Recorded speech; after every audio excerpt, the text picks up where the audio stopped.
চন্দ্রযান-4 কি এই বছরেই? চাঁদ থেকে আনা হবে সেখানকার মাটি, চলছে স্পেস ডকিং প্রস্তুতি, বড় ঘোষণা করল ইসরো। সদ্য চন্দ্র অভিযান সফল হয়েছে চীনের। চাঁদের দক্ষিণ মেরুর অদেখা অঞ্চল থেকে মাটি ও পাথর নিয়ে পৃথিবীতে ফিরে এসেছে চ্যাংই 6 মহাকাশযান। তার কয়েকটা দিন কাটতে না কাটতেই চন্দ্রযান-4 মিশন নিয়ে বড় আপডেট দিয়ে দিল ভারতীয় মহাকাশ গবেষণা সংস্থা ইসরো। জানালো, দক্ষিণ মেরুর কাছে চন্দ্রযান-3 সফল অবতরণের পরে এবার চন্দ্রপৃষ্ঠ থেকে নমুনা সংগ্রহ করে এবং ফিরিয়ে আনার জন্য যাবে চন্দ্রযান-4। প্রস্তুতি প্রায় শেষ পর্বে। এবছর শেষের দিকেই একটি স্পেস ডকিং বা স্প্যাডেক্স পরীক্ষা হতে পারে। জানা গেছে, চন্দ্রযান-4 দুটি ধাপে উৎক্ষেপণ করা হবে। এই উৎক্ষেপণে দুটি মিনি স্যাটেলাইট পৌঁছবে মহাকাশে, যাদের দুটি ভিন্ন কক্ষপথে ইনজেক্ট করা হবে। প্রথম ক্ষেত্রে কাজ লাগবে LVM-3 এবং দ্বিতীয় ক্ষেত্রে ব্যবহার করা হবে PSLV। চন্দ্রযান-4-এ 5টি আলাদা আলাদা মহাকাশযান থাকবে বলে জানা গেছে। সেগুলির প্রত্যেকটির আলাদা কাজ থাকবে, আলাদাভাবেই সেগুলি উৎক্ষেপণ করা হবে। চন্দ্রযান-4 নির্দিষ্ট কিছু কাজ নিয়ে যাবে মহাকাশে, যেমন চাঁদের মাটিতে নিরাপদ সুরক্ষিত সফট ল্যান্ডিং করে চাঁদের মাটির নমুনা সংগ্রহ করা এবং তা সংরক্ষণ করা, এরপরে একটি মডিউল থেকে অন্য মডিউলে চাঁদের মাটির নমুনা পাঠানো, চাঁদ থেকে নমুনা সঙ্গে নিয়ে আবার পৃথিবীর কক্ষপথে প্রবেশ করা ইত্যাদি।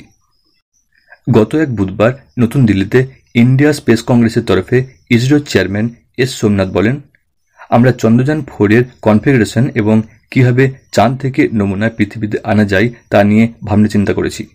সব দিক পর্যালোচনা করে তবেই এই মিশন অনুমোদনের জন্য পাঠানো হয়েছে।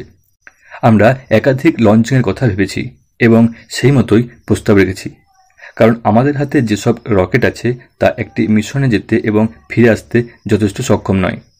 তাই আমাদের স্পেস ডকিং বা স্প্যাডেক্স করতে হবে। কি এই স্পেস ডকিং বা স্প্যাডেক্স?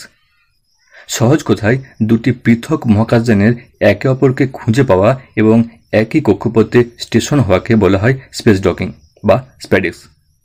1966 সালে প্রথম আমেরিকার জেমিনি প্রজেক্টে এই স্পেস ডকিং হয়েছিল। মহাকাশচারী নীল আর্মস্ট্রং এবং ডেভিড স্কট ছিলেন জেমিনি 8 মহাকাশযানে। মানববিহীন এজেনা টার্গেট যানের সঙ্গে ডক করেছিল জেমিনি। ইসরো জানিয়েছে, ভবিষ্যতের মহাকাশ মিশনের জন্য এই ডকিং খুবই গুরুত্বপূর্ণ হতে চলেছে। অন্তত যতদিন না ইসরো চাঁদে সফল অবতরণ করানোর জন্য মহাকাশচারীদের পাঠাতে পারছে, ততদিন পর্যন্ত এভাবেই একাধিক চন্দ্রযান সিরিজের মিশন চালিয়ে যেতে হতে পারে। জানা গেছে, এবছরের নভেম্বর-ডিসেম্বরের মধ্যেই স্প্যাডেক্স চালু হতে পারে। প্রসঙ্গত, মহাকাশে মানুষ পাঠানোর দীর্ঘস্থায়ী স্বপ্ন পূরণ করতে গগনযানের দিকেও নজর রেখেছে ইসরো। গত অক্টোবরে এই অভিযানের প্রথম টেস্ট ভেহিকেলের উৎক্ষেপণ সফলভাবে সম্পন্ন হয়েছে। এবছর গগনযান অভিযানের পরবর্তী 3টি পরীক্ষা করার প্রস্তুতি নিচ্ছে ইসরো। এস সোমনাথ বলেন, এবছর আমাদের সামনে 3টি কাজ আছে। একটি হল G1 LVM-3 বা গগনযানের প্রথম মনুষ্যবিহীন মিশন, দ্বিতীয়টি হল আরও একটি টেস্ট ভেহিকেল উৎক্ষেপণ এবং সবশেষে প্রথম প্যাড অ্যাবর্ট টেস্ট। আমরা এই 3টি প্রজেক্ট নিয়েই একসঙ্গে কাজ করছি। সব ঠিক থাকলে ডিসেম্বরের মধ্যেই 3টি সম্পন্ন করা যাবে। তবে আপাতত ইসরো তথা গোটা দেশের মহাকাশ বিজ্ঞানের কাছেই পাখির চোখ চন্দ্রযান-4। এটি আগের চন্দ্র অভিযানগুলির চেয়ে অনেক জটিল এবং কঠিন হতে চলেছে বলে মনে করছেন বিজ্ঞানীরা।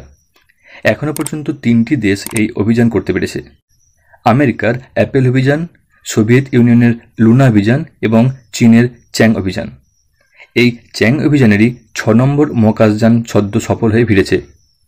এরপরে ইসরোর চন্দ্রযান-4 অভিযান সফল হলে ভারত বড় সাফল্যের দাবিদার হবে।